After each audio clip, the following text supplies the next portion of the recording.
Hello. Hi, everybody. Oh my goodness, there's so many people in here. Oh, I can't see the chat either. Hello, welcome to Eclectic Witchcraft 101. This is super fun. I love this series. I just have to adjust my camera. Oh my gosh, all the peoples. I made the text way too big. Holy cow. Hi, Barb. Hi, Caroline.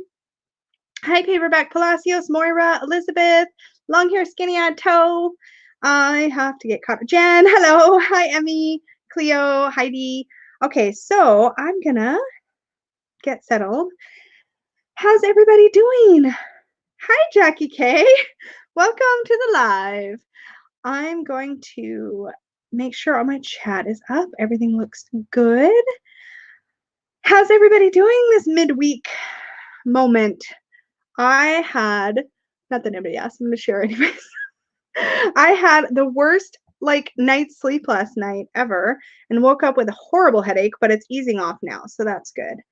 Hi, Angeline and Angela.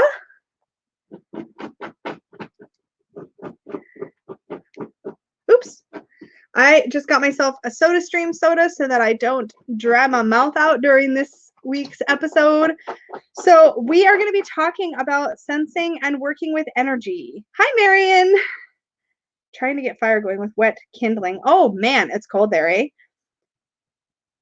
I'm just seeing if I missed anything else. I think I'm good. Hi, Marcia. Hi, Brenda. Hi, Lucy.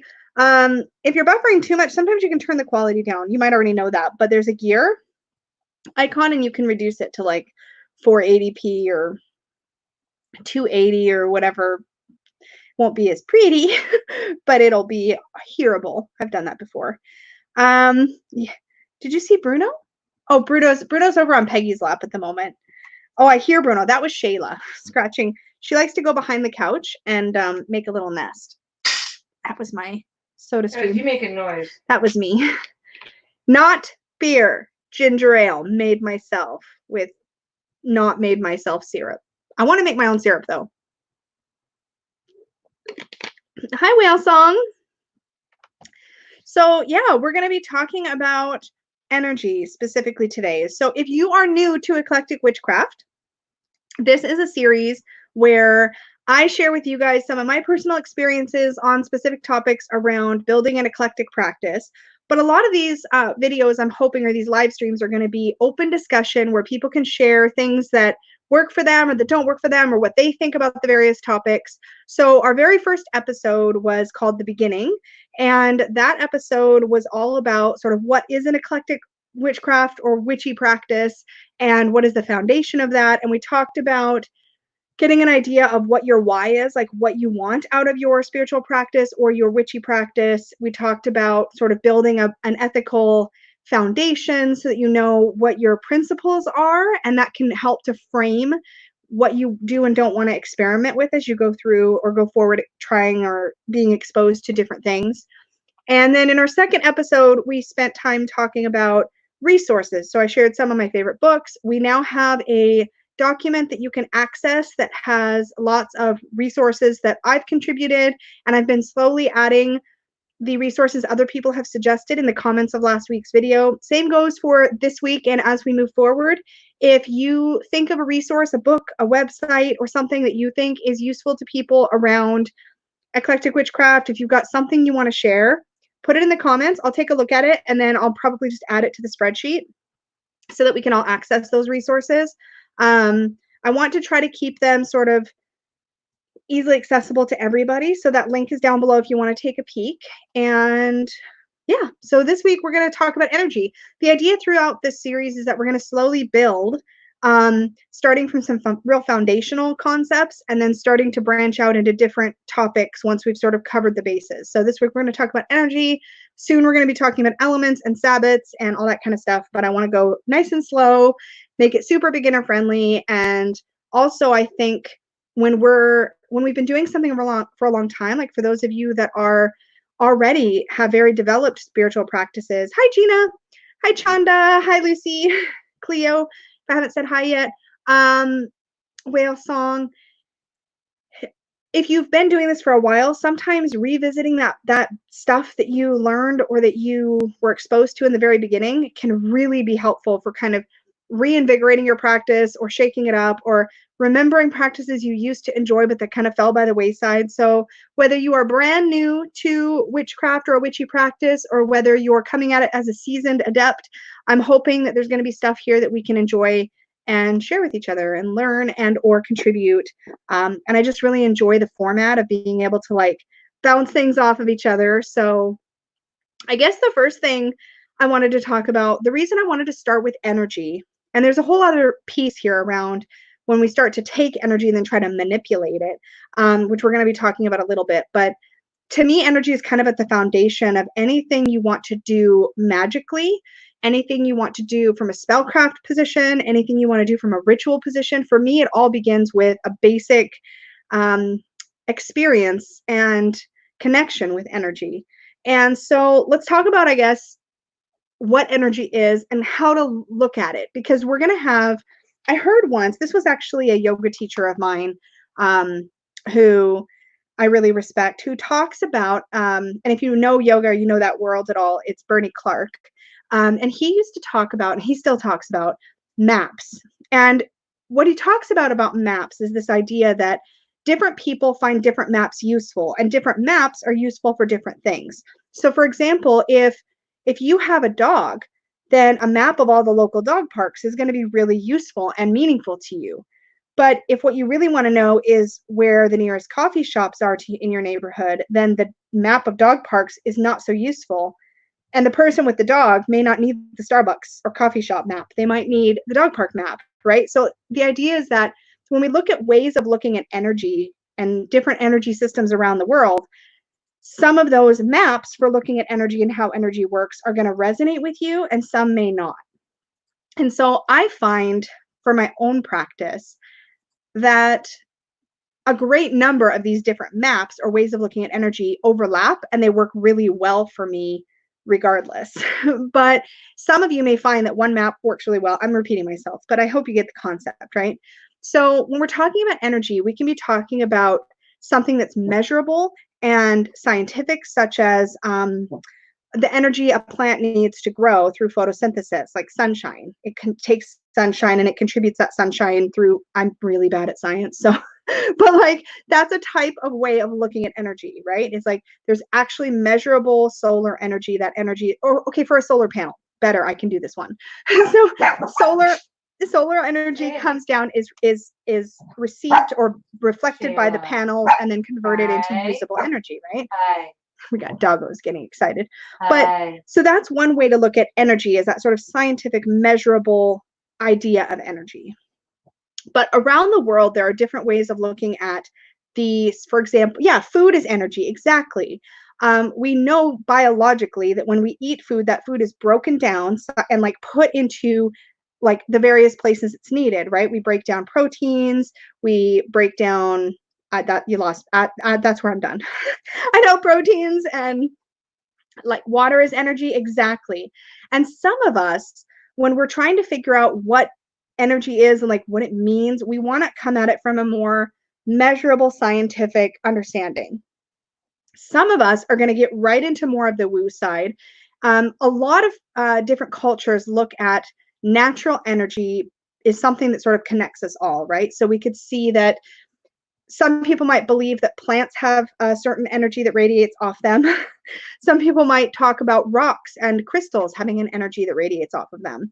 Some people might say, well, I think plants have energy, but I don't necessarily agree that rocks or minerals can have energy. We could talk about energy from the concept of gravity, for example, as a form of energy, right? Like it roots us down. We know there's a physical process that's attaching us to the earth, right? So there's totally different ways of looking at it. Another way we can look at energy is, yes, Barb, that's exactly what happens. Another way we can look at energy is when we look at sort of energy in our own body. So we can think of in yogic tradition, or in the Middle East and in India and that sort of, I'm really bad at expressing this part. But when we look at some systems of belief, we look at prana. Prana is, we learn this in yoga, prana is the breath energy, or breath is seen as a life force. And so you think of the breath and the movement of the breath as a form of energy, right? There's also a map for energy called Kundalini energy, where we think that there is this, where some people think, or some systems of belief believe, that this energy lays coiled at the base of the spine. And through practices and certain types of movement and certain types of traditions, that you slowly are able to awaken this energy and ultimately bring it all the way up the spine to awaken in like the third eye crown area. Another system of energy that I really enjoy, yes, spirit is energy, exactly. It's a very nebulous concept. So what I would encourage you to do, if you're interested in exploring just the concept of energy in general, is think about what you intrinsically feel may be true about how energy might work, or what we might mean by energy and moving energy around. Yeah, like Lucy says, I believe everything has energy, everything vibrates, maybe at different levels or speeds, but they sure do. One system of looking at energy that I particularly found worked really well for merging my logical brain and like my woo brain together is quantum physics. And specifically, when you look at the more woo side of quantum physics, the idea that what we feel like are tangible objects, like we have a tangible object. And when we recognize that matter, when you get down to a super microscopic level, there's more space between particles than there is particles, meaning that most of what we feel and touch and physically experience is more space than matter. I thought that was fascinating. Another thing from quantum physics that I think is really fascinating is the concept of, at the tiniest level, a particle, when we expect it to behave, when we're observing it, it behaves like, how does this work? Do you remember, honey? It's like when you're observing it, it can act like a particle or it can act like a wave. How did I just... particle. I know it's called like particle theory or wave theory. The idea is that what we observe changes the way something actually behaves. Yeah, it's like people and animals, they behave differently depending on whether they know they're being observed. Right, and quantum physics demonstrates that through observing how particles behave. We expect a particle to behave like a particle. Sometimes it behaves like a particle. Sometimes it behaves like a wave. And I know this is all like big, wide, diverse subjects. But what first exposed me to this idea, and I will say that this particular resource, which I consider it a resource, does come at the subject from a particular, yes, the observer effect. Thank you. This particular resource comes at the subject of quantum physics from a specific set of spiritual beliefs. So that's sort of the caveat, because there's a bias, of course. But I love this particular model, or this particular take on it, and that is the movie What the Bleep Do We Know? Hi, Dustin. Oh, homemade pizza, yum. What the Bleep Do We Know, I think, is a really well done cinematic experience where you get to be exposed to some basic concepts of quantum physics and some theoretical ideas of what those concepts might mean. And to me, the idea of quantum physics and magic, and looking at quantum physics as a model of how energy might work, or how we might be able to manipulate energy, to me, it was incredibly profound, and it really blew my mind wide open of what could be possible, not provable necessarily, but possible through manipulation of energy, through focused intent, through meditation, through all that kind of stuff. So if you haven't seen it, I highly recommend it, if only for the idea that you explore the theoretic possibilities that movie presents. I actually have the super duper duper duper extended version. I think it's called the Down the Rabbit Hole version, and it's got a ton of extended footage, and I just absolutely love it. There's also a book called The Science of Witchcraft, or The Science of Magic. I've got it literally in my bookcase behind me. I forgot to grab it. It's called What the Bleep. I think it's just called What the Bleep, or What the Bleep Do We Know? But the book, The Science of Magic, is literally a book that takes the theories of quantum physics and applies them to a magical practice. So I know I'm kind of down the rabbit hole, but not intended. I'm a little bit sidetracked onto that idea, but all of this is to say there are so many different exciting ways you can explore different maps of energy in the body, right? So we have in the Eastern, like in Asian culture, some Asian culture, and again, I'm throwing noodles at the wall, so I'm not being super specific.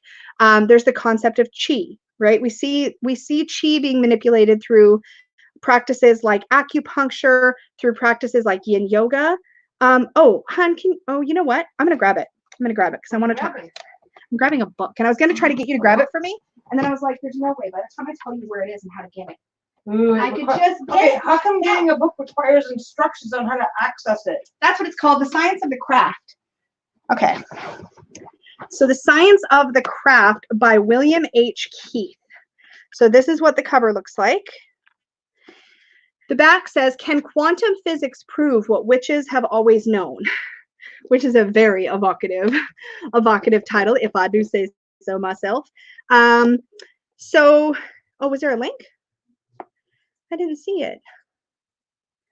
But yeah, so it says, advancements in science have taken us farther and farther from the intangibles our ancestors used to define and understand their world, the presence of spirits, the healing touch, the sights, spells, rituals, and prayer.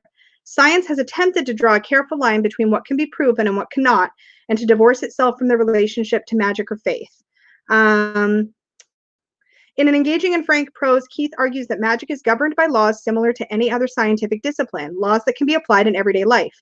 Incorporating exercises that will help readers develop their own magic skills, The Science of the Craft is stimulating and provocative read for anyone interested in Reiki, energy work, spirit channeling, shamanism, ESP, and Wicca, and is a fascinating gateway for all those open to exploring the possibilities of psychic phenomenon. I was just going to mention that book, Kristen. So Kristen just mentioned the other book that I've been wanting to read for forever and still haven't. It's called Real Magic by Dean Radin. And from what I've heard people say, and maybe Kristen can confirm, it's a similar concept, looking at quantum physics and magic and where they overlap. I could be wrong, but I think that's what, I think that is what what it's about, but please do confirm. Oh, thank you, Barb. I think what I'm going to do is I'm going to add this book and Real Magic, if I can remember to do both, to the resource list after we're done being live so that people can access it in the Excel spreadsheet. But the point I guess I'm trying to make, so some people really identify with the idea of chakras and as being energy-centered body. Some people identify or understand the concept of chi. Some people really like working with the idea of the koshas. I like working with the koshas. I like working with the chakras. I like working with Kundalini a little bit. I like working with the quantum physics concept. But when we're talking about it from like a concept perspective, I think the idea is to consider and maybe explore different ways of looking at energy and connecting with energy and reading about or exploring different ways of looking at that until or unless you land on something that you feel helps it make sense to you. Because what I found early on is I was reading like Witchcraft 101 books, Wicca 101 books, and they were talking about energy, and it felt like such an ethereal concept that I just wasn't able to logic it. I wasn't able to understand kind of what, I need to fix this, there we go. I wasn't able to fully kind of understand what the point of it all was. And because when I came at this practice, when I came to witchcraft, when I came to Wicca, I was coming at it from a very, I need it to make sense to me kind of place. Yes, Katie. So I have Judith, I think it's Anna Dia. I have her book about Eastern practice, Western mind, which is actually a combination. It's another one like this, right? Where it combines two worlds, but it's Western psychology and Eastern chakra work, and she combines the two, and she talks about psychology and chakras together. She also has a book called Wheels of Life, which is really good. Whale Song has just got The Biology of Belief by Bruce H. Lipton. Haven't read it yet, but it sounds good. Yeah, Kristen, I definitely need an evidence-based approach to these things because I struggle with it. So I want to talk a little bit about the fundamentals of sensing or working with energy, because to me, this was where I started. So I remember I was reading my first like Witchcraft 101 book. Oh yes, yeah, Katie, okay, got it. Yeah, autocorrect is brutal. Yeah, my first like Witchcraft or Wicca 101 book, or one of my first. And I was diving into it. Oh, hi, Anna. Dustin says, can we get to the Matrix point so I can just download books into my brain, please? Wouldn't that be amazing? Oh my God. What I did is I felt like I had to test everything.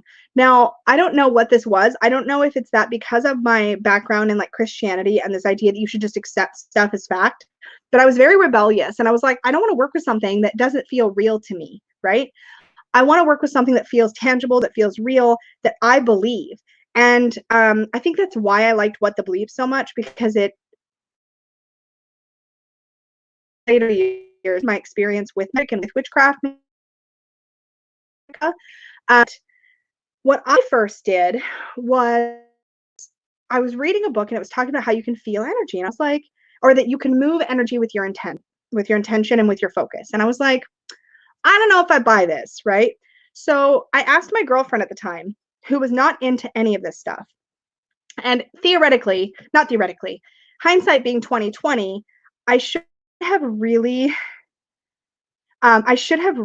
how do I say this? I should have prepped her better and explained what it was I was trying to do. But at the same time, I wouldn't know it worked if I did that. She was fine with it. It all worked out okay. But like there was weird things around consent here that I could have done better. But that being said, I was like, I really want to know if this works. So I said, I'm not going to do anything to you. I'm not going to touch you or whatever. I just want to try a thing. So I asked her to take off her shirt. This isn't getting dirty, I swear, and face away from me. So her back was facing me. And what I had just read was that if you, oh no, it's like a bad dubbed foreign film. Oh no, Barb. I hope it's not on my end, that my internet is being crummy. I hope not. I'm going to make sure I'm paused on the play video so that it's not slowing me down. Hopefully, a couple people. Let me just check my internet and make sure it's doing okay. Let's see what internet I'm even on. We've got 2 here, so let's see what we look like. Because yeah, if it's me, I might be able to fix it. Ah, it might be me. Okay, let's try this.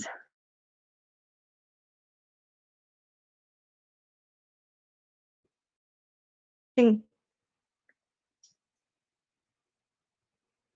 switching to a faster network if it goes. Okay, I think it went. I think I clicked over to the fastest network on my side. So you may need to refresh, but hopefully it's better. Yeah, I should be back now though. I know I would have froze for a second while I switched networks, but hopefully it's good. It's good. Let it go, Barb's like, okay, good. I was on the slower one though, so it doesn't hurt that I switched it over. It's okay. Thank you, Caroline. Anyway, so I asked her to face away from me, take her shirt off. I wanted to see if I could direct my energy to her body and if she could sense it. And I didn't want to tell her. I just said, tell me if you feel anything, but I'm not going to touch you. And she's like, okay. So I very consciously pictured energy. Like I pictured it as a color, or as, I can't remember if I just pictured it as a glowy thing or if I pictured it as like, I typically picture energy either blue or yellow for some reason. I don't know why, but typically blue or yellow in my mind's eye. So I focused on that color. I literally held my hand like with a pointer finger, like straight ahead of me. I focused all my intention at that pointer finger. And my focus and my intent was on directing like a ray, like almost like a laser, out of my finger at her back. And I started just very slowly, and I was probably, you guys, like this far away. It's not like she could have felt like the heat from my fingertip or something. Like I was far enough back that there was no way, because I needed to know, is this even possible? So I did this technique and I focused, and sure enough, after about 30 seconds of this focused intention, she started describing a sensation. And she said it felt like a pulling sensation, which was interesting because I had pictured it as a pushing kind of sensation. And she was able to describe a temperature shift. Now, I can't remember because it's been so long if it was a warm sensation or a cool sensation, but she definitely physically felt a sensation. And she was able to tell me without looking. There was no mirrors, like neither of us wore glasses. There was no crazy stuff happening, but she was able to tell me exactly where I was pointing. She's like, oh, you're in the lower left now, you're in the upper right now. Like she could describe exactly where I was sending this energy. And that was it. I was like, box checked. Okay, this works, right? But I needed that experience to start from so that I had like a foundation of do I actually believe this? And so that was a very simple technique I was able to do because I had somebody I could do it with. That being said, I think you can do the same kind of thing yourself. You just have to be very focused and you have to trust the sensations you feel if you're gonna play with this. Oh my god, that cracked me up. Barb just I'm gonna have to put it up because that's really funny. But she just posted, every time you thumbs up this video, a unicorn tap dances to the good ship Lollipop. Oh, you know me so well. Ooh, Cleo says the Everyday Psychic by Karen Harrison has good exercises like this. And Kristen says, oh, I wanted to put up Barb's comic because that's pretty funny. Kristen says, I'd love to know what color my aura is and what that means. I don't know who I can trust to tell me accurately. I do think that's something you should do for yourself eventually, if you can. I don't know. I've never had somebody else read my aura like that. Actually, is that true? I think I may have once. Yeah, Caroline says probably why acupuncture works the same way. It taps into energy.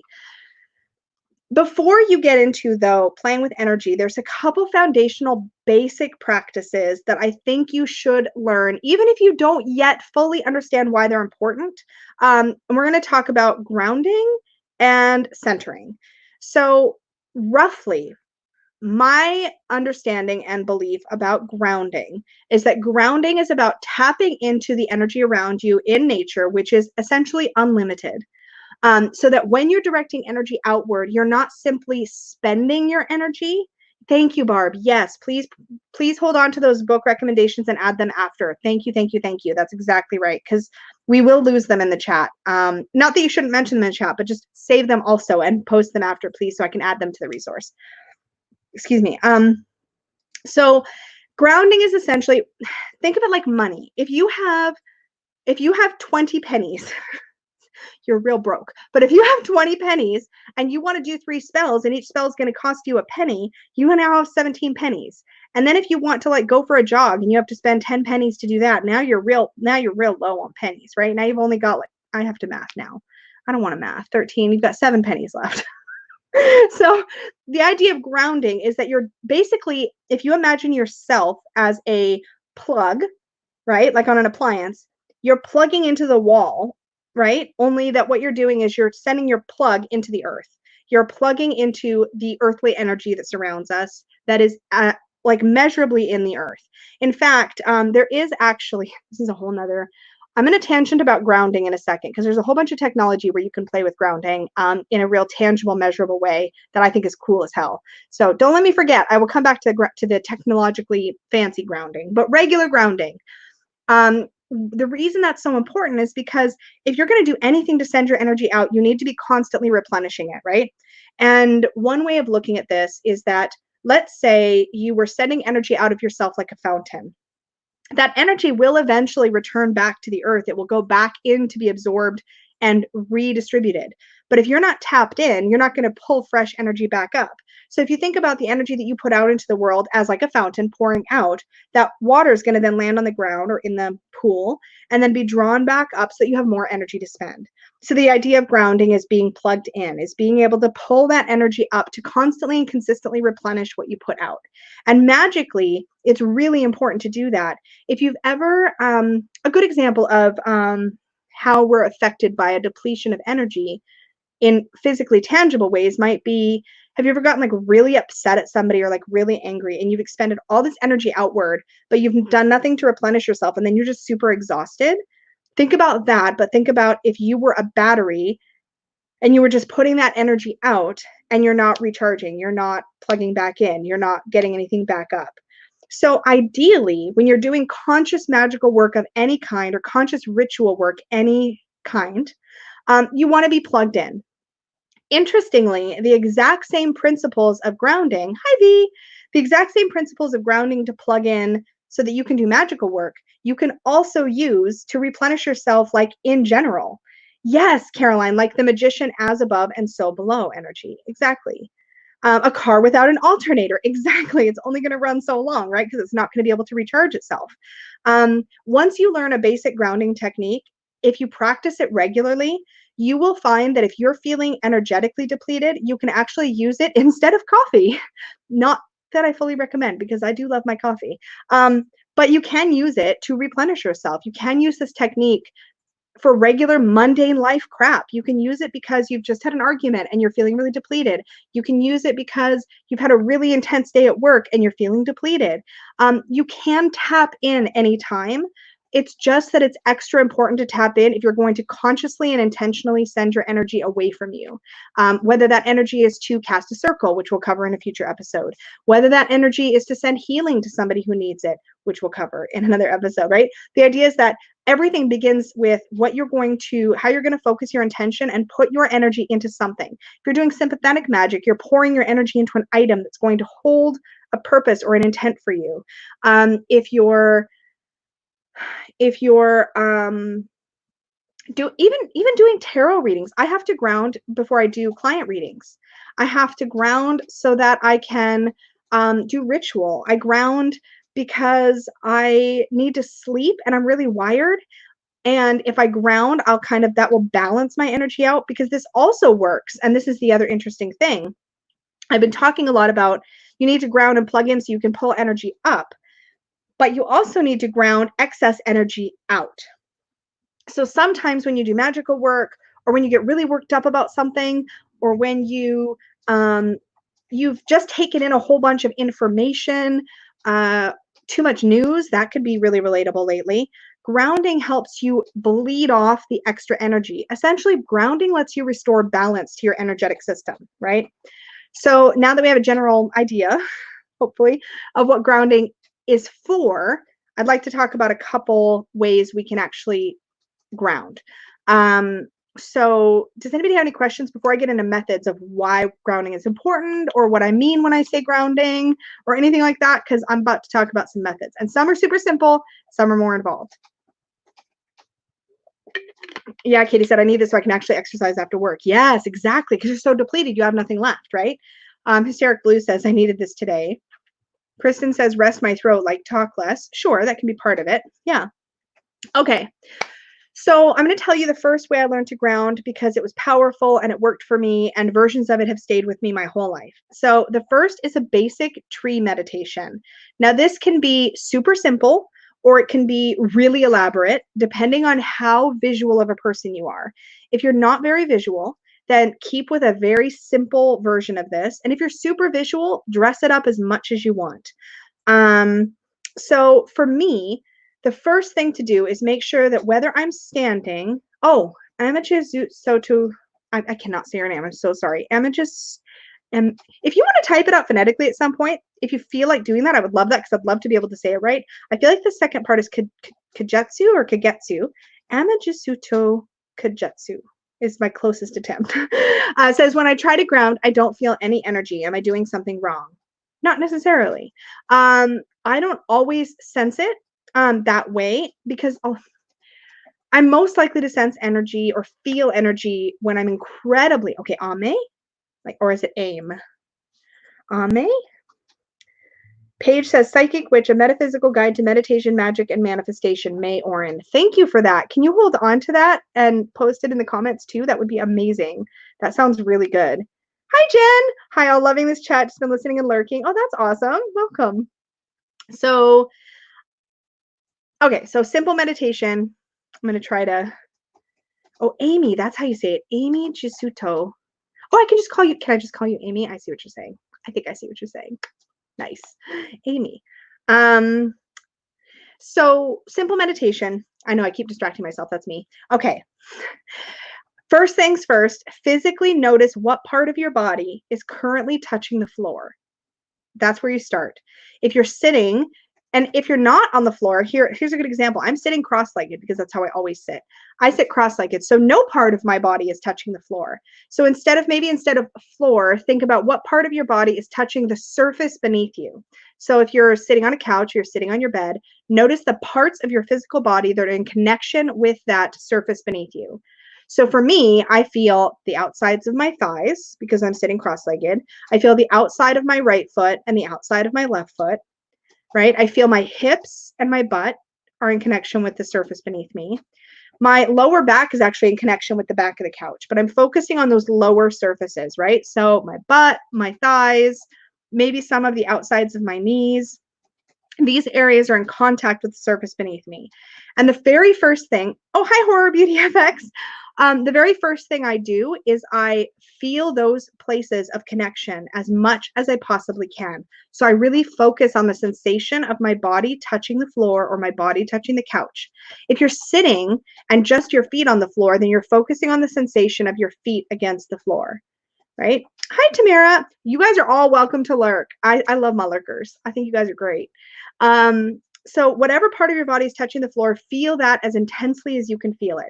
In fact, if you can even imagine yourself feeling heavier, sinking in a little further, one visual I like to use is imagining that whatever surface I'm in has a little give, like sand. For example, you know how your feet kind of sink into sand? Imagine that your body, wherever you are, whatever part of your body is touching the ground, imagine it sinking just a little bit, almost like into sand, right? So that's the first step for me, is that real deep awareness of connection to the earth. Now, it doesn't matter if you're on the 17th floor of a high rise, you can feel that connection to the ground, to your ground.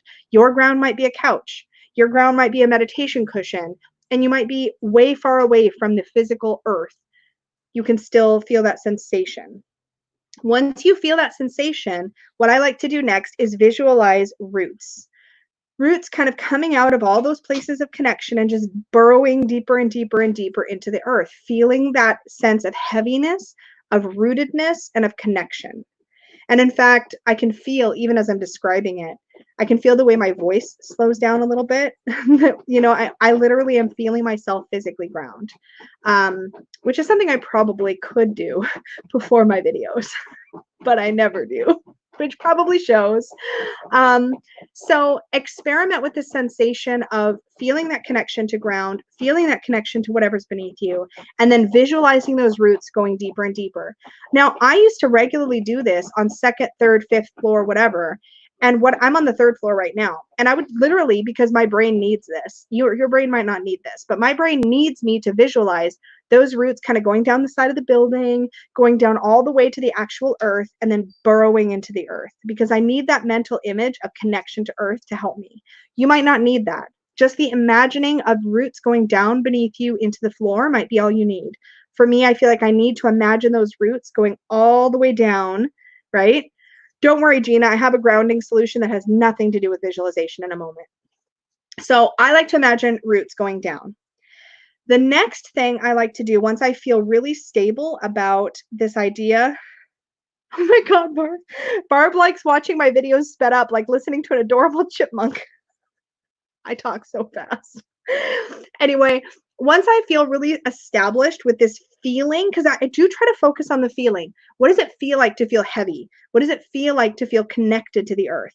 Even if all you're imagining is that feeling of heaviness, that feeling of heaviness is really, really helpful. If you imagine that you're heavier, and you may have some stuff around your heaviness, and I totally understand that, but like focus on just the sensation of being weighted. Once you've got that sensation of rootedness or weightedness and you feel pretty connected, even if you're just concentrating, don't forget, if you're not visual, just concentrate on the physical sensation of your body touching the floor, whether it's your feet, whether it's your hips on the couch like mine, whether you're sitting in a chair, but feel the where your body connects to surface and focus on the physical sensation. And once you focus on that physical sensation, that gives you a place to feel connected. That's as far as it needs to go. You don't need to imagine the roots, right? You can just focus on that feeling of heaviness and physical sensation. Because what happens is when we're just hanging out, we're just sitting and talking to our friends or doing a live chat or whatever, we're not paying attention to the sensation of our body touching the couch or our body touching the chair or the bed we're under or anything like that. So as soon as you take your conscious awareness to that sensation, you are grounding, just doing that. Now, the trick is if you don't want to feel really slow and heavy, and especially if you're going to be doing energy work, you want to not only feel rooted and tapped in, but you want to be able to draw some energy up. Now, for me, I like to use a tree image because it works for me. I imagine my body almost becoming like the trunk of a tree. I imagine sort of expansion from sort of this top part of my body, like usually from about the heart area up, like branches branching out. This sounds very flowery and silly, and don't worry, we're going to do other stuff too. But if you can visualize that idea of branching out, then visualize that tree sort of becoming the tree and branching out. And then you can literally work with that image and make it more elaborate if you like. You can imagine drawing up energy from the earth, pulling it up through your trunk and expending it out through the branches, letting that energy drip down from the branches of the leaves, soak into the earth, and then draw it back up. And you can create that fountain imagery where you know that any energy you expend is going to drip down, soak in, and you can draw it back up. So there is no end to the energy. Yeah, now going into the fly and flop around really easily. Yeah, I have sometimes had trouble rooting in too. Okay, so now if visualization is tough, the connection to earth, all you need to do is physically notice, like you can scientifically do this, physically notice what the couch feels like under your legs, or what the floor feels like under your feet. Whatever you need to feel that physical sensation of connection to underneath you. And then if you want to lift up and you want to feel that expansion energy, then imagine, and sometimes physically do it, lift from the heart, take your shoulders back, like lift from the heart, lift from the top of the head. And actually, I just looked over and Peggy's totally doing it. I don't know if you were doing it subconsciously. I was just describing lifting from the heart and putting your shoulders back. I literally look over and you're like, zoop. Oh, yeah, I just overstretched my neck. So funny. Anyway, but you can physically do it, right? If you are somebody who's movement oriented, then literally stand up, put your feet on the ground, feel the connection between your feet and the floor, and then slowly lift your arms up over your head, right? And you'll get a similar sensation, right? Rooted down. You root down in order to lift up. It's also a yoga technique, right? So you can feel it physically by focusing on sensation below and then focusing on lifting from the upper half of your body. So your upper half of your body lifts, lower half of your body sinks. So you start to get this opposing feeling in the body. Now in yoga, I would call this prana and apana. Apana being the downward moving energy. That's the rooting, that's the grounding. And the upward moving energy is apana. That's the upward, naturally upward lifting energy. This is, in yoga, we would say root to rise, right? Root down so that you can rise up. The more you sink your feet down, the more you can stretch your whole body up.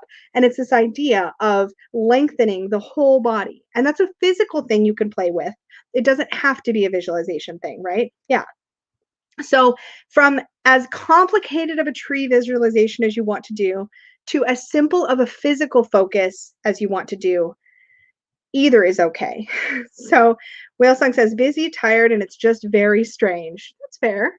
That's fair. So other ways to ground. Let's talk about actual, like, how can you replenish your energy? Simple ways to ground and replenish. Sleep. Sleep is a great way to ground and replenish your energy, right? It's a great way to recharge.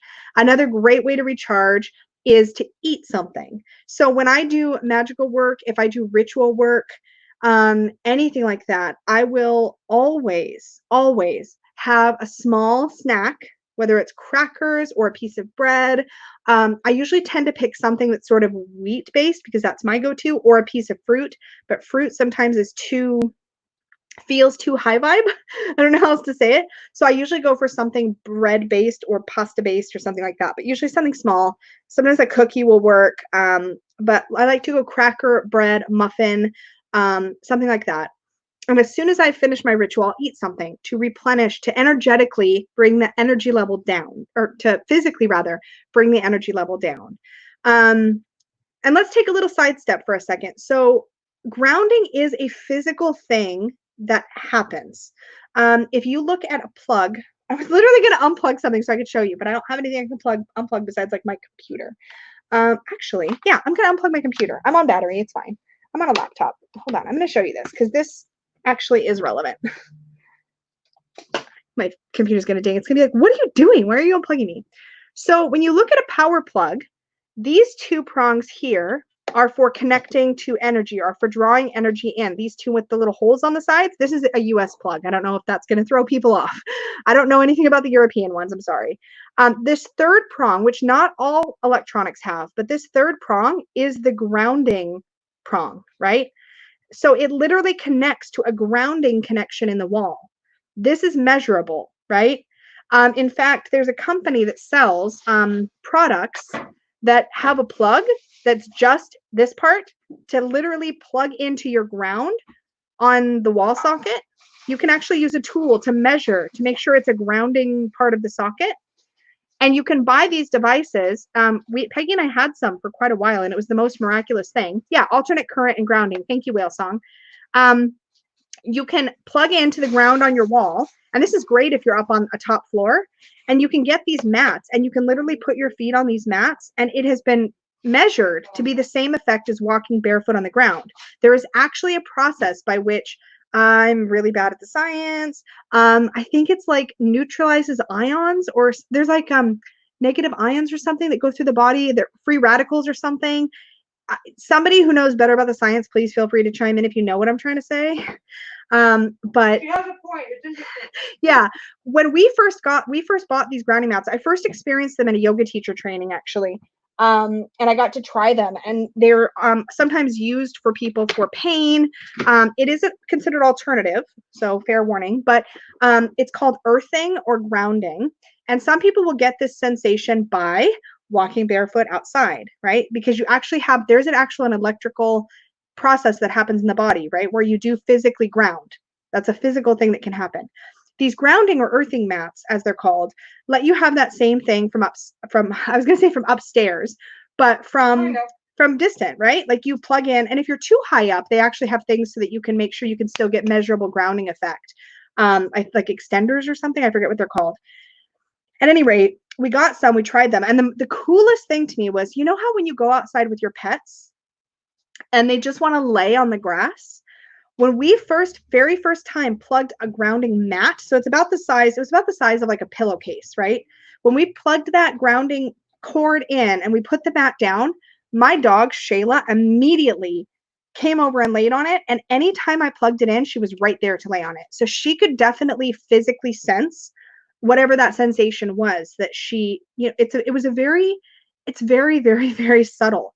But when it was wonderful for a magical practice. I can't remember why we ended up. I think we just were out of the habit of using them, and we eventually. They're relatively fragile. I think they both ended up having a cord. Yeah, like the cord got damaged or something. It's a cool example, but it wasn't necessarily a high-end product. Yeah, so you can look them up. There's actually a wristband that they sell, and there's like it's got like a curly cord that you can plug in, and then there's like mats. You can even get, I think, like sheets and stuff. But yeah, they're not necessarily the sturdiest products ever, but it was really, really incredible. So if you get some kind of physical replenishment from being barefoot on the ground outside, then this works really well for you. I, for one, get really irritated by grass on the bottom of my feet.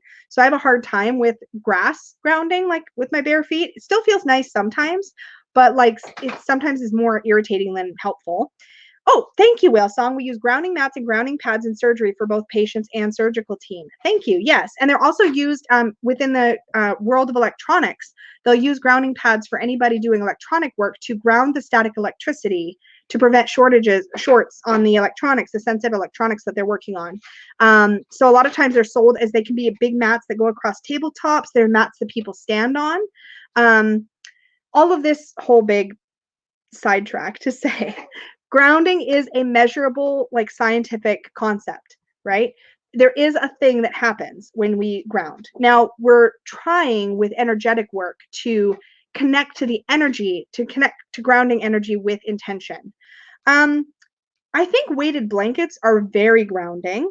I think the trouble, I love weighted blankets or weighted anything personally, but I will say it can be hard to, did I plug myself back in? Yes, I did. Okay. It can be hard to, like if I was going to do magical work and I wanted to use a weighted blanket or a weighted pad on my lap, for example, which by the way, tops of the thighs for weight is a great way to get grounding physically sensation, that weightedness. When I do it, I like to do it from the waist down, especially if I'm sitting, put something on my lap so that my upper body is still free to sort of lift and expand. Yeah, probably then Horror Beauty. They are very good for anxiety. Any kind of weight for most people is very calming. If you can find the kind that doesn't make you feel trapped. Like if you can be at all claustrophobic or anything, you want to start with something small and just weight down a part of your body, not your whole body. In fact, when I teach yoga, a lot of times I'll tell clients to take their folded blanket or take a bolster or anything that has some weight at the end of the class when they're doing their final resting pose, their shavasana, and just lay it across the tops of the thighs or the belly, because it'll give you that sensation of heaviness, but you can still freely move your feet and your arms and stuff so you don't feel trapped. So that's in general the concept of grounding. So if you're good at visualizing, or if you want to practice getting better at visualizing, because it's a skill like anything else. It's hard in the beginning, and the more you visualize, the easier it gets. All of us have the ability, right? I think Science to Soul Jen said something about that earlier about, you know, try not to say like you're just generally bad at it, because it's true, like anything else, like anything that you don't practice is going to be hard in the beginning, right? And then you practice and it gets better and better and better.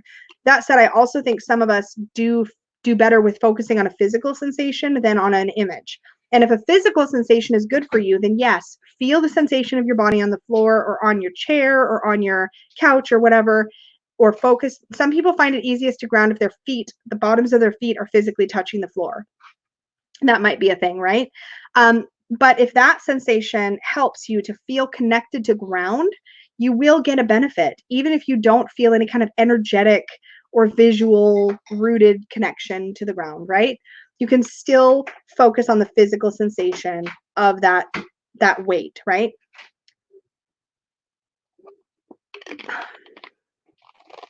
Katie, I had a client who would call it a burrito, and she would roll herself into a comforter for the sensory stimuli. Yeah, some people love being very contained like that. I sleep better if my blankets are a little heavier, just in general. But I'm also weird, and not weird, but I also have to have like my feet have to be able to move. So oftentimes I'll sleep very weighted down, but I'll stick one foot out, like one foot, so I feel like I can move. So how are we feeling about the concept of grounding? Because I spent a ton of time on it, and I know I might have belabored the point, but ideally I want people to find a different way to connect. Oh, thank you, Barb. A grounding mat on Amazon Canada runs about $46. Oh, good to know. Yeah, good. Yes, Marianne, that's what I was going to say. So some people ground better with water visualization or water sensation than with earth. So I've learned to ground using earth, and I'm already very watery, so I try not to use the water visualization or the water sensation as much. But maybe you're already earthy, or you're very fiery. Oh, you sleep with one foot out too, Jen? Twinsies!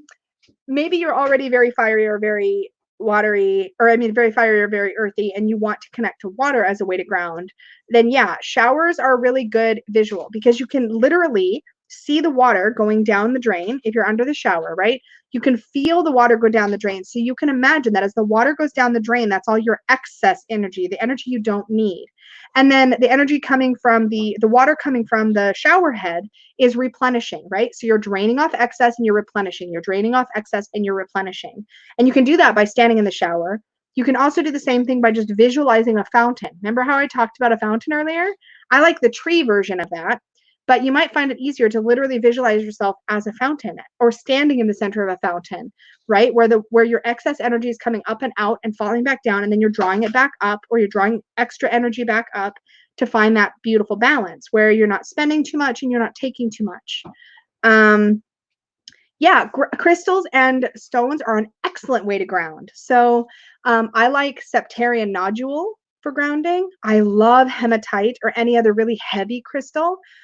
Even just a large sphere. I have a silver sheen obsidian sphere that is nice and weighty. So holding that can help you to ground. You can feel that energy kind of weighing you down a little. Somebody said something about being buzzy. Oh, here it is. Yeah, Neighborhood Art says, I tend to recognize I need to ground after I'm already too buzzy. Do you know what I mean? Are there practices that help you get back into your body first so grounding is more doable?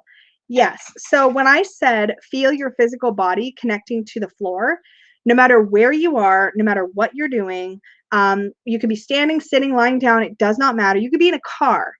Notice the physical sensation of your body touching whatever you're on. Whether you're standing, notice your feet on the floor. If you're sitting, notice your butt on the chair. Literally, that's the sensation that gets you into your body. If you can do that first, just notice that sensation. That helps. Sometimes you need to first notice your breath and then feel the physical sensations in your body. So the two practices I recommend are breath and physical sensation. Either of those two things that you focus on will bring your awareness back to the present moment, which is good if you're really buzzy. And I do know what you mean. That buzzy feeling Okay, every time I go to a gem show, I am ridiculous because I get so like wee floaty, like Peggy can attest. I get like ridiculous. I have to ground.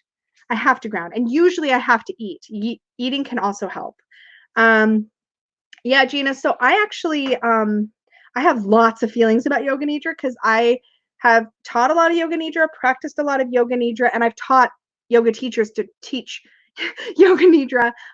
Yoga nidra is a very sorry, sidetrack. I can't help myself. I'm going to try, but yoga nidra is a really specific technique of taking the brain into a state of sleep-like state without being asleep while remaining consciously aware. That's the ultimate goal of nidra, is to take your brain waves to the same place, ideally theta, where it's like you're deeply asleep, but just a shred of awareness. That's the ultimate goal of nidra.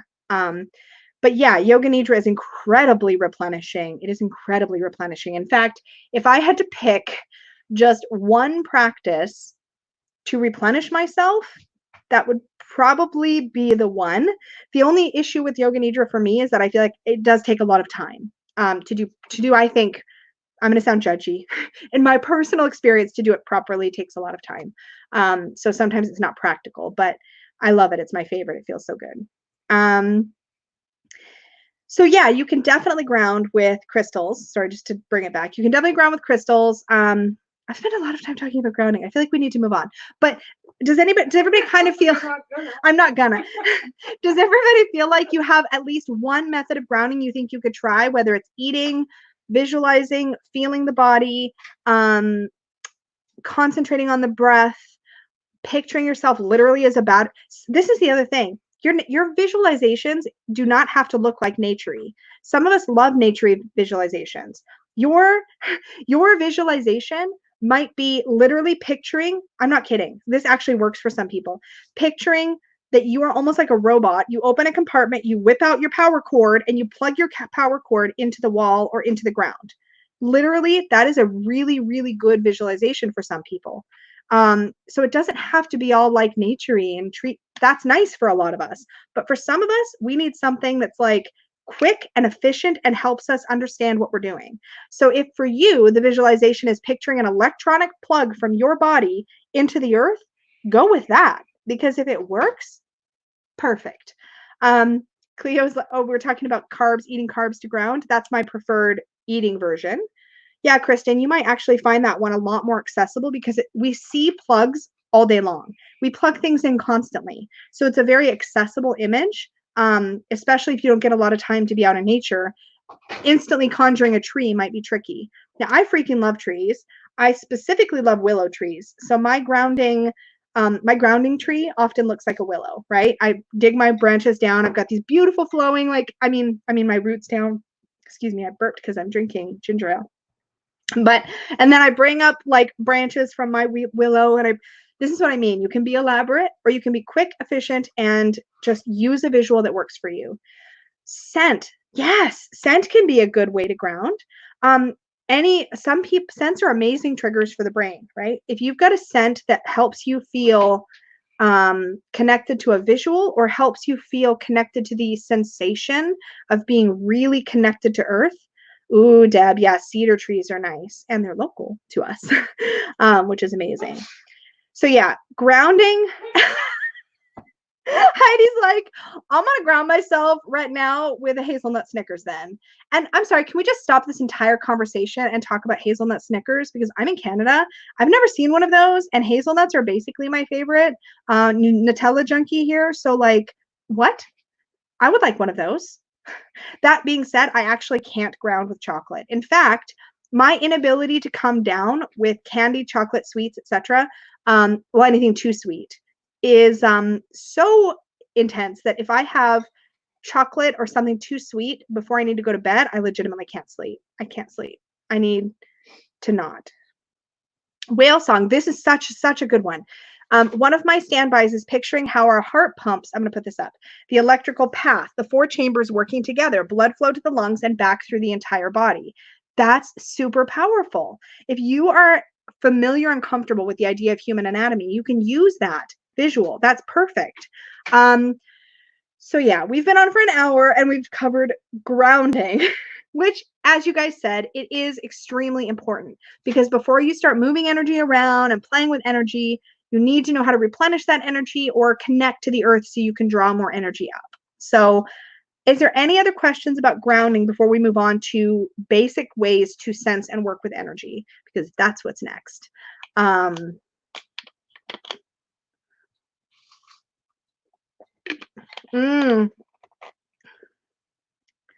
That's so cool, Caroline. Lucy, oh my God, Lucy, unicorns, willow trees, and hazelnuts. That's me. We're clearly spirit sisters, I feel like. Yeah. So, okay, I haven't seen any questions pop up. We'll see. People might be typing still. Don't worry, I'll still pause if there's more questions. Ooh, drumming. I find drumming raises my vibration and makes me really buzzy. Some people might find drumming to be incredibly earthing. And I think somebody else mentioned earlier, and I may have missed it. Somebody mentioned the idea of music. I missed the context, but somebody mentioned music. There's definitely music that can help with grounding.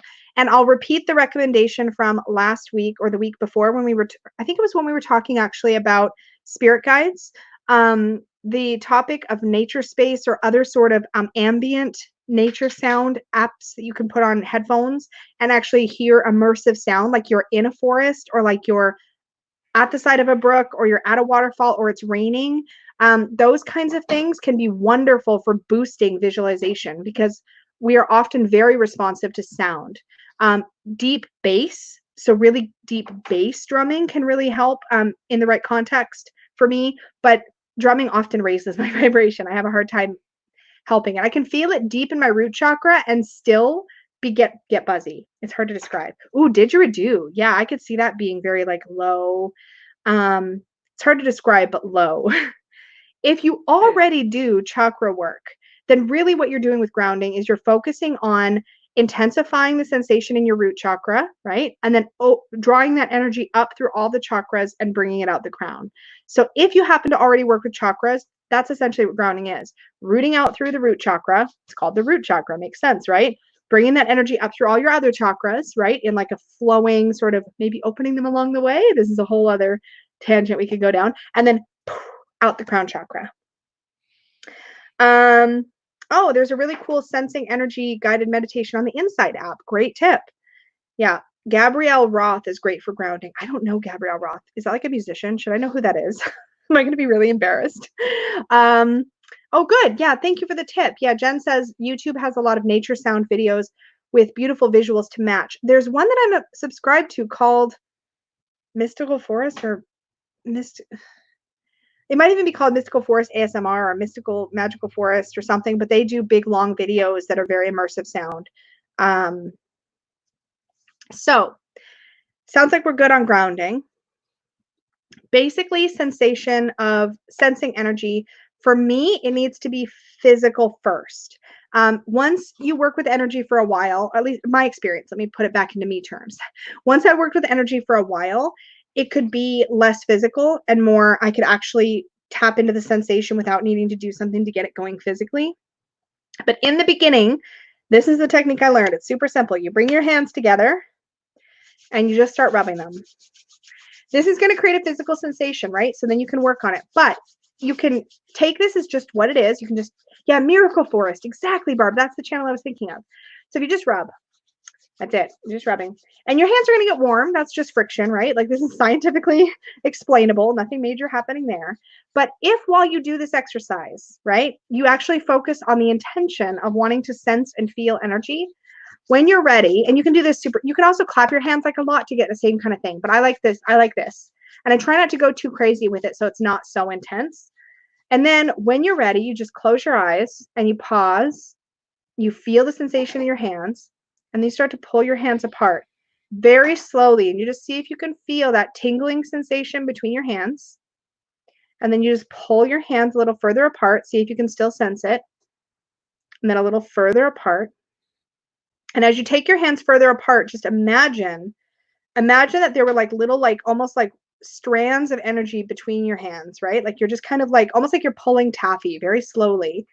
And you just keep focusing on that little bit of a tingle. And then you imagine sort of forming it. This is how I learned. You just kind of imagine forming it into a bit of a ball, just creating a little sphere of energy. And maybe you just stop at this stage, right? And you just play with this for a little bit.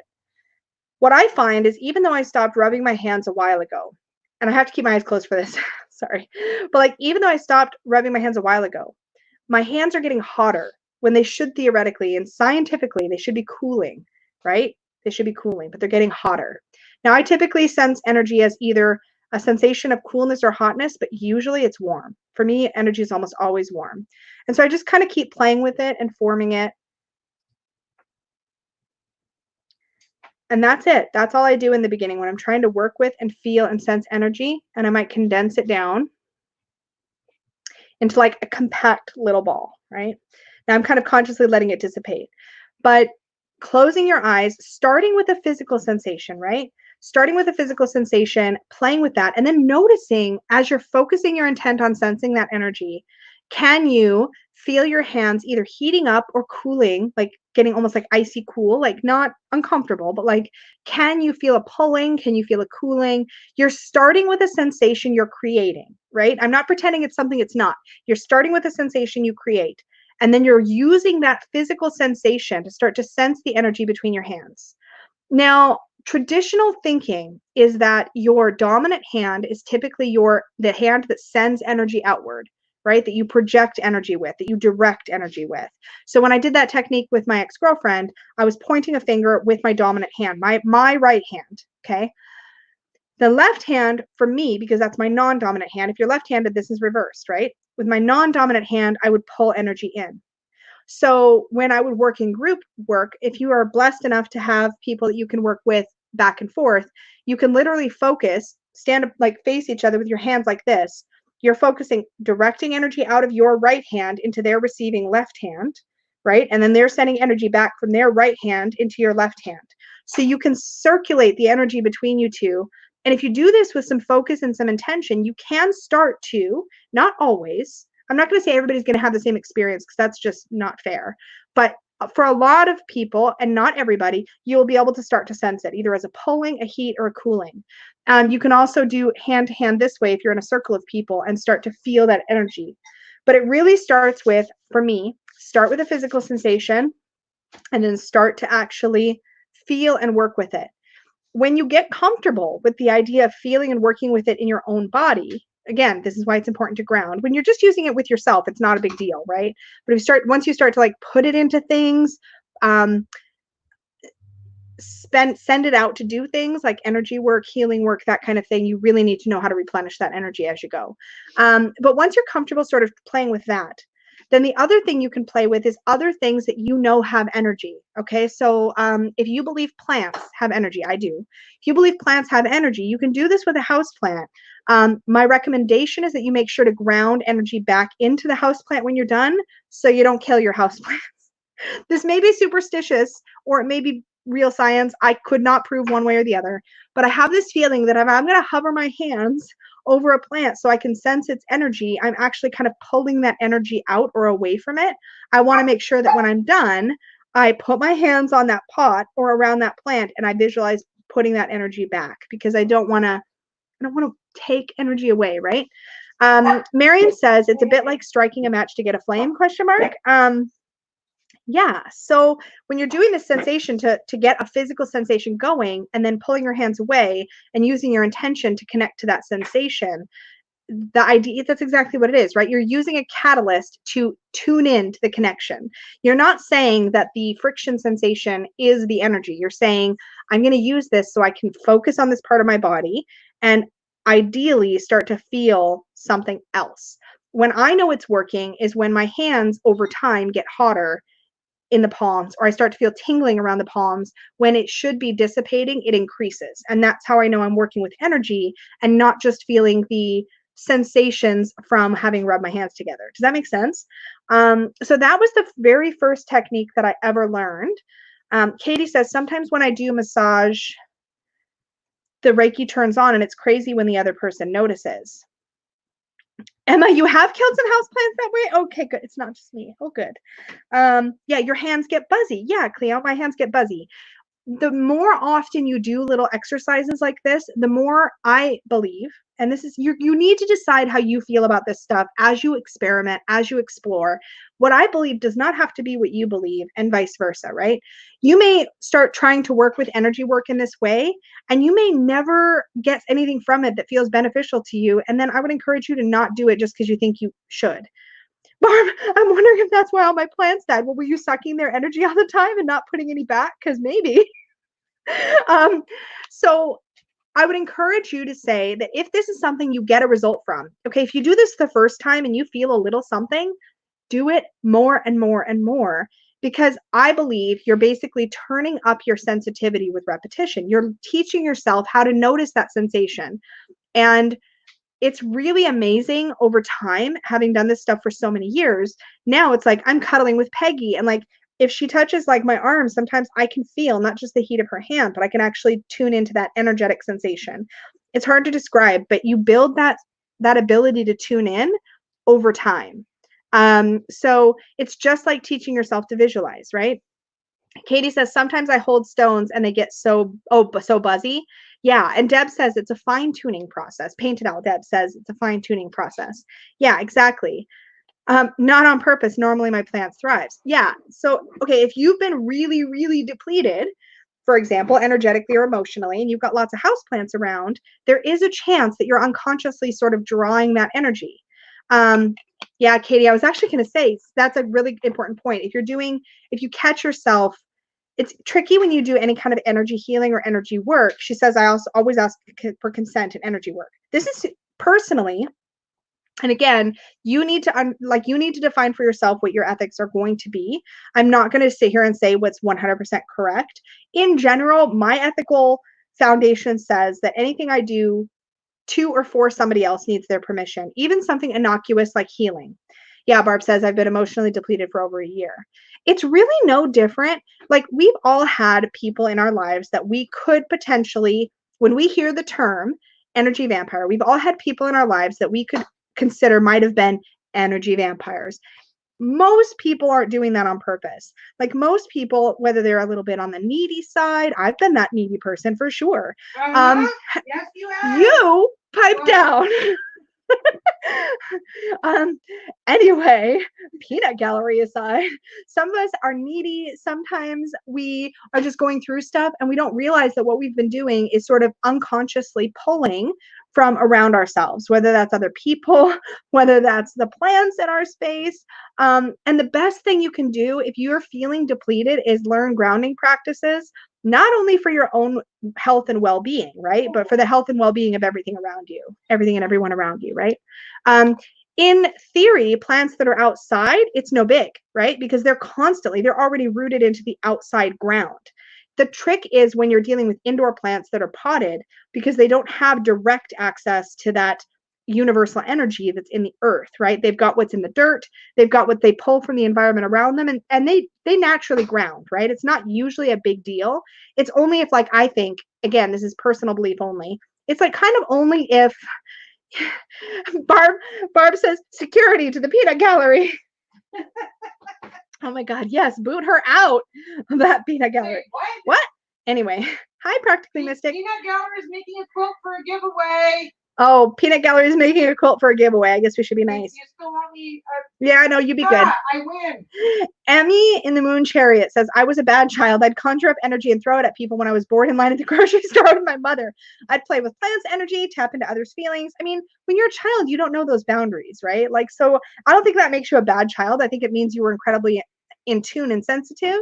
But you ideally learned boundaries as you got older, right? So you're good now, right? Whale song, I've cracked crystals, pushing energy into them, or my energy that I need to manage when I work. I don't carry crystals at work anymore. I do carry rocks, though I haven't cracked a rock yet. Well, that's good. Yeah, crystals, one of the reasons I think so many people are drawn to crystals is because they are amazing conduits or containers for energy. So, for example, when I was first learning witchcraft and magical practices, I worked primarily with just one quartz crystal. I still have that crystal today, but I worked primarily with that crystal. And I would I would charge it for a use and use it for that use. I would use it to cleanse things. I would use it for all kinds of stuff. But after it had been used for its intended purpose, it would go into salt, or it would get bathed in moon water, or I would do something to sort of allow it to release the energy it's stored. I think crystals are conduits in the sense that they can kind of almost like a radio that can help us tune into different frequencies, right? And like get clarity in certain areas. So I use different crystals to tune into different kinds of energies, that sort of thing. But I also think they're excellent for helping us connect to earthly energy. And some crystals are really good for connecting to fire energy or water energy or air energy, right? Like if you have a celestite or spirit energy, right? A celestite is wonderful for spirit energy, but then a septarian nodule or a hematite is really good for earth energy. Or you might have I have an anhydro agate, water energy, right? So different kinds of, but that's a whole other, we'll do an episode on crystals for sure. But yeah, the goal of today's episode was to introduce you to the idea that there's different ways of looking at energy. There's different ways of manipulating and sensing energy. We're going to talk more about directing energy in a moment. But the most important foundational piece is grounding. Now, the second piece, before we start directing energy, so taking energy and trying to make it do something we want it to do. So yeah, Cleo just said, Emmy, I used to picture lightning bolts coming out of my fingertips. That's one of the things that's helpful for imagining directing energy out. I know that wasn't what you guys were talking about, but I just used it because it was there. Thank you. Before you start actually trying to make your energy do a particular job. So we've grounded, we've played with the idea of just sensing energy, sensing or visualizing or both energy, right? That's sort of step 2. Once you know you can sense and feel and connect to the idea of energy as tangibly as what works for you, you can then go to step kind of 3, which is focusing energy, and step 4 is directing energy. So we ground, we sense, we focus, and then we direct. The focus step is what I feel like we're talking about when we say it's important to center. So grounding is connecting to that earth energy, making sure we've got a good balance and a good flow. So we're pulling in as much as we're putting out and all that kind of stuff. Centering is when we find sort of the internal seat of our personal energy, the internal seat of our power. It's For me, it's almost always in the solar plexus area, which is just below the rib cage. That's where I find it. Some people feel it in the belly, some people down in the root area, right? Some people might feel it in the heart. When you're doing your grounding visualization and you feel like you're connected and you're good, right? The next step is figuring out where that power is balancing at, where that energy is balancing at. So when we're rooting down to rise up, there's a point at which those two energies are blending. We have the downward moving energy that's rooting down and the upward moving energy that's helping us to expand and spread out. In that tree visualization, we have the branches and we have the roots. Somewhere in the trunk, those two energies are sort of mixing and swirling and balancing with one another. This is, again, just me talking about my personal belief, right? So my nose is super itchy, which is, by the way, nose itchiness is, at least for me, has always been a sign of being tapped in and very aware of my energy body. So if my intuition is really keyed in, if I'm really in my power, my nose gets itchy. So your center, are you guys all still with me? I feel like I'm like off on tangent town, and I just want to make sure we're still here. So if we understand that we're rooting down to rise up, we're rooting down to expand out, we're tapping in so that we can spend outward, there's a place inside of yourself where that energy is sort of mixing and balancing. It's like your inside temperance. If you're familiar with tarot, temperance is the energy is the place where those two things are balanced and moderated, right? Same idea. Oh, thank you, Jen. So where that energy is balanced and moderated, that's your center. And so the idea of your center, or of centering, is bringing your awareness to that spot, because that is ultimately where your power resides, where your energy battery sort of sits. And if you want to direct your energy, where you're going to focus it is from that place. So, and again, people might experience this differently. They might feel it differently. They might like make sense. The visual might look or feel different. But yeah, imagine that place where you've got equal amounts of upward and downward, equal amounts of inward and outward, right? So whichever of those makes more sense to you.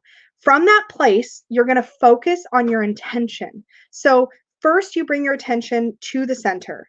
Once you've done that, you've sort of stilled the mind a little bit. These are the benefits of centering. When you bring your attention to the spot where those energies mingle and balance, and you're focusing on that spot, what you're doing is you're taking your awareness that normally is like, oh, I noticed that over there, and I'm hearing this over there, and oh, what's that sound? And you're basically focusing. You're taking all your attention to one particular spot in your energetic self. That's it. It's a focusing tool. There's another point. Hold on. I just spaced on the word. When you're doing a balance pose, I don't know why I can't remember this. You know how sometimes the word just leaves you? Oh, okay. Well, I forget the freaking word for it. Anyway, it doesn't matter. When you're trying to do a balance pose in yoga, you're trying to do tree pose, where you're standing on one leg or something. You need to take your gaze. Well, you don't need to. This is a power pro tip. You take your gaze to a fixed point, something that isn't moving. So not another person, maybe it's a point on the floor, maybe it's a point on the wall. You fix your gaze on that point and you keep your gaze on that point no matter what. So like right now, if I keep my gaze right at the lens of my camera and I focus there, then if I try to balance and I keep my gaze on this fixed point, I'm sitting, so I can't demonstrate. Not like my yoga body's like, I need to put in this pose. But if you focus on a fixed point, balance is about 1,000 times easier. Because instead of what happens when we see things that are moving is that we get distracted and our gaze on our body tends to follow that movement. Now, by the same logic, if you bring your attention to the seat of your energetic battery or your energetic power, and you bring all your focus to that place, you're literally pulling all that attention and all that intention and all of that focus to one fixed point. It's just internal instead of external. Yeah, Cleo says, I feel like it's pulling all my energetic tendrils and drawing them all into my center. Yes. The trick for me is that if I'm not careful and I'm centering like that, and I kind of picture that withdrawing of tendrils, I sometimes lose my grounding. So I try to just like focus on that sort of swirling ball of mixing upward and downward energy at my solar plexus, because that's where it typically is for me. You may not know where yours is. So it's helpful once you've done your grounding visual or your grounding sensation, if you're feeling the sensation of your body on the ground, right, to get that downward sensation. If you're not visualizing, if you're just feeling, feel the sensation of your body on the ground. Feel the sensation of the top of your head or your face with air. This is how you focus on the light energy and the heavy energy at the same time, if you're not using a visual. So you focus on like air moving around your face or feel like your hair move or whatever. And then you focus on the sensation of your body touching the floor or the couch. And then you look for the place where you're feeling neither heavy nor light. You look for the place. Drishti, thank you, Katie. What was my problem? Yes, drishti, thank you. Anyway, so you find the place where those two energies mingle. When you feel that place, you put all your focus there. That is centering. So when people say ground and center, you now know exactly what they're saying, right? They're saying tap in, plug in, and then find the seat of your power and focus your intention there. Once you've focused on the seat of your power, once you've focused on this temperance spot where the energies are mingling, then you can decide, or ideally before you've done this, you have a general idea of what you want to do. Let's say you want to send some healing to somebody who said that they're open to receiving healing. Once you have your attention on the center, you can then decide how you're going to direct this energy, where you're going to direct it, and what it's going to do. And you can start to focus on sending it where you need to send it. So like, let's say you were let's not do healing. That's too intangible. Let's do charging an object. Let's say you've made a little spell pouch. I know we're kind of ahead of ourselves, but let's say you have a little spell pouch. We'll cover all the details of that later. You've made a little spell pouch. The spell pouch's job is protection, right? So you've got a spell pouch sitting on your altar in front of you, right? Or on a table surface or something like that. You focus your energy on this ball of energy, of this energetic center, right? And you focus your gaze on the object you're going to charge. Now, I like to use my hand. Now, you can do an open palm over your object. Here's a random, I have a remote control, okay? It's not glamorous. I'm just saying. You have your object on the table in front of you. I like to hold my hand over the object like that. Or if I want something that's very potent, I might point a finger at it. But usually I'll just hover my hand over it. Now we've sensed energy before. We're looking for that tingling or that heat or that coolness, right? So you have your hand over the object you're charging. And with your attention internally on the seat of your power, on your center, and with your gaze on the object, you're now asking that energy to go through your body, through your hand, and into that object, right? You're mentally directing it. And I'm very, I was going to say very biological. I don't know if anybody will know what I mean by that. I think in terms of some anatomy. So I would actually picture that energy coming through like my arm and out my hand and into the object. But as Cleo just said, I don't visualize it. I just feel the sensation of dropping in. That's an excellent point. Marion also says, sometimes if you struggle to visualize, if you ask the question in my mind, like, where's my center? You can listen for an answer. Super true. And if you don't know, work with something in the core of your body. So think about what you think of as the core of your body. If you tend to think of your root chakra area, right, like your womb or your genitals as the core of your body, then that's what you're going to think of, right? If you think of the heart as the core or the center of you, think of that spot. If you think of, for me, again, solar plexus is typically where I go, because I think of that as the center. And probably because of chakras, right? Because I think of that as the third chakra, it just makes sense to me that that would be the center. So yeah, like Deb says, Deb has a duck that needs healing. I think that's great. So yeah, you could practice that if you wanted. A simple healing visualization that I really like is forming a ball of energy. And I would often do this in a fairly protected space. And we'll talk about casting circle and creating protection and all that kind of stuff in the future. But I just want to think about basic ways to connect to energy, manipulate energy, just simple ways. And we're going to expand on this in the future. But for healing, maybe a little further ahead, but that's okay. For healing, I would picture forming a ball of energy after grounding, after connecting to my center. I would picture the person, or in this case, the animal that I wanted to heal. And I would just build the intensity of this little ball in my hands. Like I would imagine it getting like, you know how when you wind something into a ball, you can kind of imagine it winding tighter and tighter and tighter, kind of like that. So there's a lot of good healing energy in there. I might give it a color because I'm very visual. You might not. You might just focus on the sensation. And then when I'm ready, I would then hold my hands and I would like imagining it was like a bubble. I would release it and imagine I watched it floating up, and then I would tell it where I want it to go.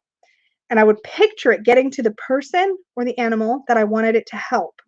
Again, make sure you get permission first if that's, where your ethical boundaries are. That's definitely it for me. And when it gets to where it's supposed to go, I picture it like an egg kind of almost cracking open and like oozing. This maybe sounds gross, but oozing over what needs the healing energy. Oh, it's his legs that are rubbery? Aw. Whale Song says, I found my center by lifting my center of gravity to lift correctly the physical spot where the load is in balance. I remember that sensation is center. I think that's beautiful. Yeah, I think that's beautiful. Everybody's going to find their own way to this. And I want to be really clear. I think these practices are really important. I think grounding and centering are foundational practices to working with energy. But you may not need them. What if every time you focus on sending energy to a purpose, you find that you never feel depleted. You find that it's very easy to focus your intent, and you don't experience any negative ramifications. It may be that for you, grounding and centering has become something that just happens kind of automatically. You might not need to spend a ton of time focusing on those, and you might have no negative ramifications. Whale Song says, I use blowing bubbles or dandelion seeds. Yeah, those are both really good visuals for me. I think it's important to remember that your mileage will vary. Not may. Like your mileage will definitely vary. The way these experiences unfold for you will be different. And things that I find valuable, you may not find valuable. Things that I find useful, you may not find useful. Things that you find useful, I may not bother with.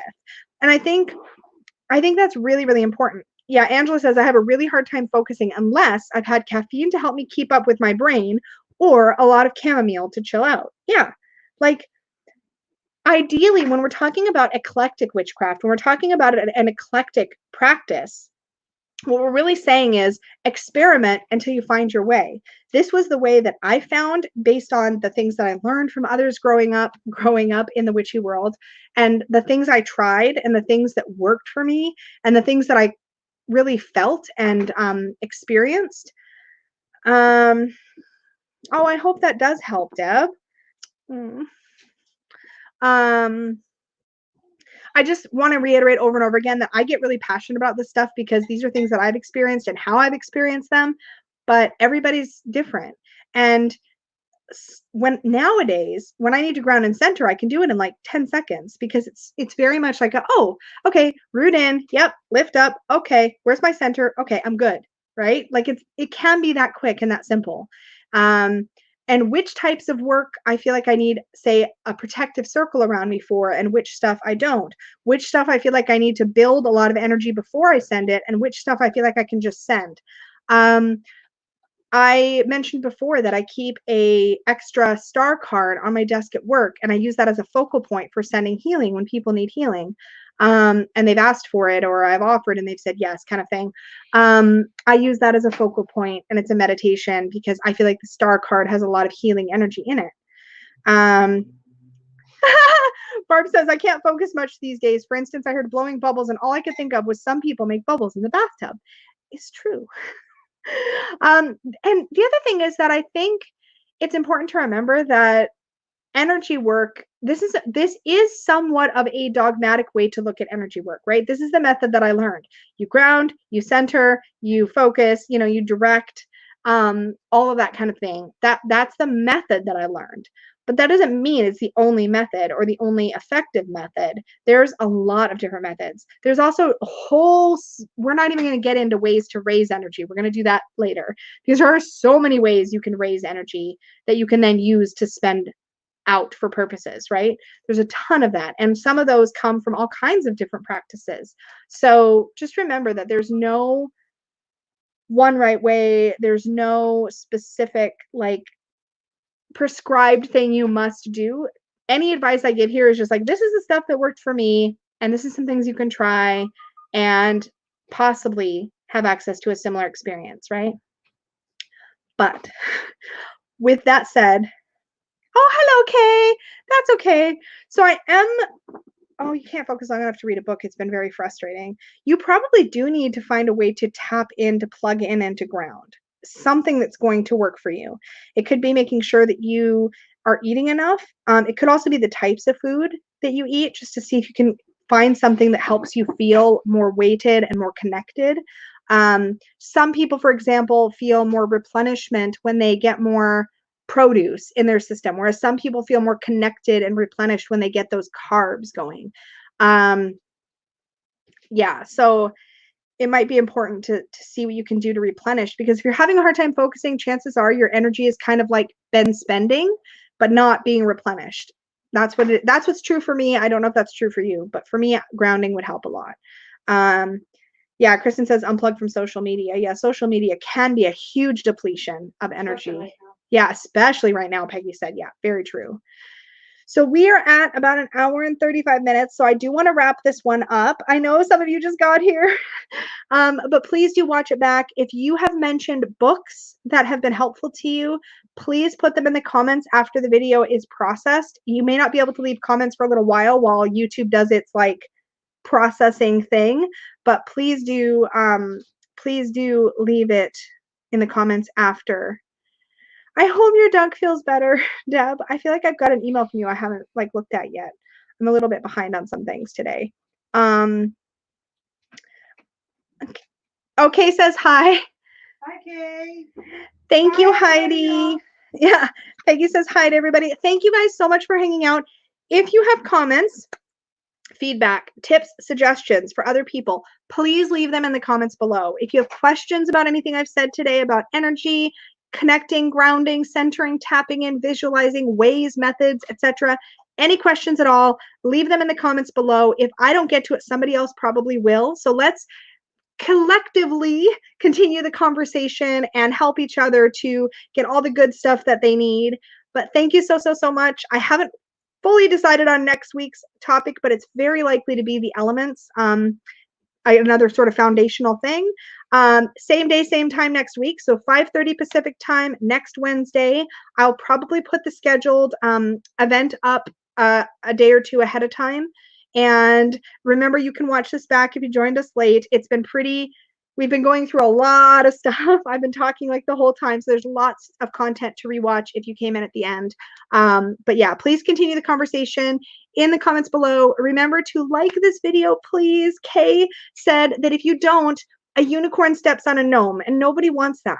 Nobody wants that. Make sure you subscribe if you're not already. And if you want to make sure you don't miss these, remember to click the little bell so you get notified. Make sure you select all notifications, because otherwise YouTube will decide which notifications you want and which ones you don't want. So do that. And remember, as always, if you would like to book a reading with me, you can do that over at supportivetarot.com. Thank you guys so much. And I hope you have a wonderful day, morning, evening, night, wherever you might be. I'll see you guys in the next one. Bye.